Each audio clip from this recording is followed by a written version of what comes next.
la Tetracom Agro și aș vrea să-i mulțumesc domnului Vitalie pentru că a acceptat să ne facă seminarul de astăzi.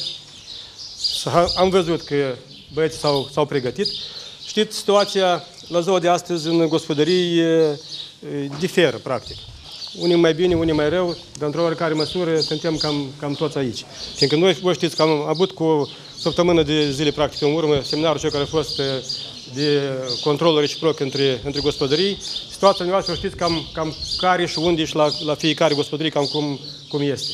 E diferă, desigur că. Am văzut câmpuri și mai bune, am văzut câmpuri și mai rele. Noi nu vreau azi să facem noi o analiză, fiindcă noi cândva, cred că să o facem după seminarul de astăzi, am să ne adunăm și vom face o totalizare. Totuși, deși ne aflăm noi astăzi aici, fiindcă cineva vorbea odată că, da, de ce facem, dar nu când ce facem, noi nu ne-am adunat astăzi să ne învățăm unul pe altul. Noi ne-am adunat astăzi să vedem lucruri făcute normal bune. Ați văzut câmpurile scurate, ați văzut culturile frumoase, și sfecla, și mazăre ați văzut și grânile în ce stare se află. Așa în condiții care sunt astăzi, fără precipitații, cu așa temperaturi mari. În orice caz, gospodăria dată a făcut tot ce e posibil, tot ce se poate de făcut. Eu cred că nu mai este altă gospodărie unde să se facă absolut toate lucrările necesare pentru cultura dată. Este o gospodărie unde știți foarte bine că, mai bine ca la dânsă, nicăieri nu se respectă asolamentul câmpurilor, culturilor. Ați văzut suprafața care o au ei de floarea soarelui, ați văzut suprafața care o au ei de sfecla de zacă, ați văzut și suprafața, cum a spus domnul Kocerovski, de premergători au de mazăre, de păreri de rău, e rapid să nu ca un tort 100%, nu, dar așa n-ai ce-i face. Dar în orice caz, floarea soarelui la dânsă nu predomină, cum sunt la alții, cum a spus domnul Kocerovski, 50% ori și mai mult. Nu știm foarte bine, sunt unele gospodării, unii 2 sau 3 ani zile la rând, pe același câmp s-au cultivat cultura de floarea soarelui. Noi n-am venit să vă învățăm. Noi am venit pur și simplu să vă arătăm o gospodărie normală, o gospodărie unde întocmai se respectă asolamentul. În ceea ce privește, practic, ați văzut că unele gospodării sunt astăzi în recoltare. S-a început cu mazăre. Cred că greu, undeva pe data de 1, după 1, poate și pe la 1, depinde și gospodărie, care trebuia să dați jos, fiindcă dacă ați observat la dânsi în gospodărie, cultura chiar greu e curat, un fel de un gram de buruian. De exemplu, în unele gospodării, chiar și gospodăria unde la noi, unde am condus, ori că după Plodicile, începe a apărea buruianul. Începe a apărea buruianul și să vedem că să avem o recoltare destul de nevoioasă și grea.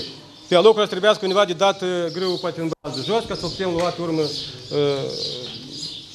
după ce s-a dat jos. Clar că ați văzut că astăzi, cu părere de rău, elevatoarele astea care colectare, nici Burăcanu, nici Mărcureștiu, nu sunt astăzi aici cu noi. Nu cred că nu le trebuiește, n-au nevoie ei să ne strângă pâine, ca tare și așa este. Îmi pare foarte rău, fiindcă ar trebui să fie ca tare aici. Dar poate și mai bine, fiindcă vedeți că greu, ca tare, mare roade, anul n-am să aveți. Dar, Doamne, să iasă pe Republică 2 tone de grâu la hectar. Vă știți foarte bine că în Dioptă Sudului e ars complet. Situația mai bună în câteva raioane, zona asta de nord, unde ați fi poate la 2 tone jumate, poate să fie și pe locuri și 3 tone. Dar în Dioptă, pe Republică, grâu n-ați fi. De atâta că cu grâu de sălit tare și de vândut, nu trebuie de sălit. Nu trebuie de sălit.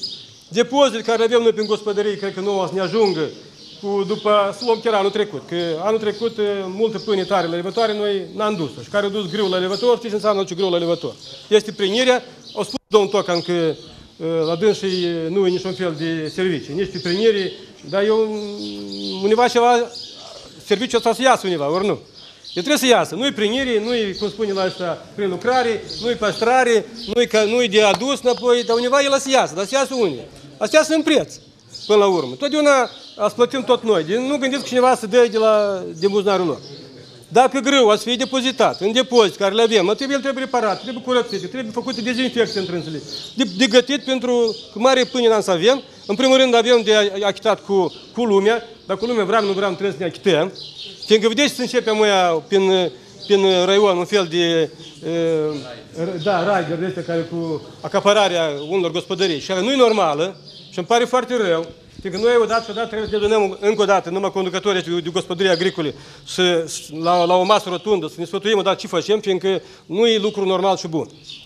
Noi suntem a noștri, lucrăm, ne cunoaștem de zeci de ani de zile și cineva când apare pe la spate și prin gospodărie că sunt mai buni ca nu știu cine și ați dea mai mult la cotă și ați plătească mai mult salariu, asta știți că e amăjeală. Lumea trebuie să înțeleagă destul de normal că mai mult la cotă decât să dea nu poți să dai. Fiindcă vedeți care sunt prețurile la pâine anul ăsta. Nu vedeți că greu omul iară înapoi mă sună azi dimineață și... Azi dimineață, nu, ori ieri, porumbul. Noi, cu părere de rău, noi avem în gospodărie, sunt care au porumb încă, care nu realizate încă. Și sunt mii de toane. Și greu, porumbul care a fost la 2,80 lei, astăzi propune să dea 2,30 lei. Parcă voi ați văzut ce-i pe deal, cultura. E frumoasă, este, dar asta încă iarbă. Până la recoltare încă avem foarte mult. Eu mă tem să nu se întoarcă înapoi anul 2007 ori 2009. Și unii știți că am strâns și porumbul a fost, că era până la brâu și în deoști nu era nimic. Ori floarea soarelui. Vedeți că ele se usucă de-am frunzele cele de jos, de-am ele se duc. Ele se uscate de-am. Nu gândiți că roada și acolo să fie, Doamne ferește, de mare. Grâu, practic, e gata cu roada. Noi de-am neclar. Mai mult decât ați fi, chiar dacă plouă mâine, n-ați fi. Cu părere de rău, vedeți care e situația. De plouă mâine, poi mâine, încă aici la cultură, încă învie floarea soarelui, învie porumbul și măcar și sfecla de zahăr, da. Dar la grâu e gata. Deci eu vă rog, nu vă săliți cu vânzarea pâinii. Da, mâine ne propun avans. Dar avansul este iar întrebarea, de știți care de care. Iar când ajunge întrebarea spui prețul, a să scadă înapoi din oricare procent. Așa cum este, de să nu ne mânjim noi unii pe alții, suntem tăța noștri. Suntem tăța noștri. Și cum ați fi la noi în gospodărie, practic, așa ați fi și în sat. Lumea și la cotă îmi dat salariul și plătit și impozite și plătit și așa mai departe. De atâta, prețul azi în lume ca tare la grâu crește. Care duce o leacă de evidență prin presă, se vede că îndeopște în lume, prețul la grâu, chiar la grâu crește. Altcineva îmi spune dimineață că, mă tem că unii, Ivan Filipovici, sună de la Chișinău, spune că la birja de la America, unii, Chicago, cea mai mare birjă de agrară, s-a ridicat la tona de grâu cu 18 dolari tona. Deamă. Porumbul îi spun că roada Catare, vedeți foarte bine că Rusia a închis exportul la grâu. Deamă e închis. De ce au închis exportul? De tot că îi văd și au în rezervă și îi văd cam și pe deal. Ucraina, care au fost din colegi prin Ucraina, pe la astea au văzut și cultural. Nu gândiți că, Doamne ferește, mare roadă este. Da, este roadă acolo în Europa, unde o să plouă în fiecare zi, ori peste o zi. Dacă vă spune domnul Vitalic că a fost mai zile astea în Germania și a văzut și cum le-a dâns și cultura ăsta acolo și la noi și a spus, nu mă ducem să văd și. De atâta, prețul la pâine ați fi la grâu, cred că nu mai puțin de 3,50 lei. Țineți minte. Este o părere pozitivă, fiindcă seminarul de astăzi eu am vorbit la colegi, fiindcă nu fost invitați să le facem o lecție de educație. I-am invitat să vadă o gospodărie, adică chiar una dintre cele mai bune gospodării, poate chiar cea mai bună gospodărie, a râului Florești. O gospodărie semincieră, care au câmpuri demonstrative și lumea au văzut. Toți conducătorii au fost invitați și specialiști în domeniu, agronomi, inginerii cadastrale, au văzut câmpurile, au văzut cultura în câmp, au văzut cât e de frumoasă și cum sunt crescute, după toate tehnologiile, recomandările tehnologice, și au văzut lucruri bune. Noi trebuie să ne învățăm văzând lucruri făcute în natură.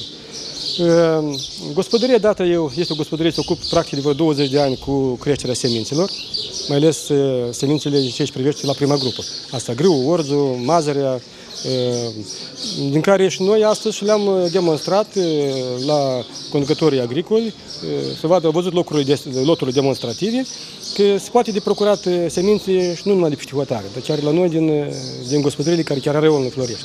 Să nu dăm banii cuiva la niște fermieri străini, de pe hotare, dar să rămâie banul la noi în raion. Să plătească salariile aici la gospodărie date, de exemplu. Se poate achita cu impozitele, da la lume la cotă și așa mai departe. Asta. Gospodăria dată este ca un exemplu? Gospodăria dată este ca un exemplu, ca tare. E una din cele mai bune gospodării a râului Florești. Ei au în gestiune peste 2500 de hectare de pământ și, în primul rând, v-am spus că se ocupă cu creșterea semințelor la prima grupă, la grâu, orz, mazăre, La începutul anului până astăzi, Direcția Agricolă a Consiliului Raional a organizat mai multe întruniri, seminarii producătorii agricoli, inclusiv și în ziua de astăzi. Această întrunire, acest seminar practic, a fost organizat în gospodăria Tetracomagro din satul Ghindești și ne-am pus ca scop în a vizita câmpul demonstrativ de grâu de toamnă, deoarece această cultură în raion anual se însămânțează undeva pe 15-16.000 de hectare, ceea ce constituie undeva a patra parte din terenul arabile a raionului. Deci este o cultură strategică. De această cultură încep toate cele probleme sau toate cele ajunsuri și neajunsuri în raion și această gospodărie deține licență în producerea și realizarea materialului semincer de culturile care le-am numit grâu de toamnă, orz de toamnă, orz de primăvară. Așa seminarii organizăm în fiecare an în gospodăria dată. Cred eu că scopul care a fost pus s-a atins și faptul că prezența este destul de mare, adică participați la seminar toți producătorii agricoli din raion, detalii diferite, inginerii funciari, fermierii care lucrează cota individual. Vorbim despre interesul care el au astăzi față de semințe, față de calitatea semințelor, dar de altfel baza în agricultură este calitatea semințelor.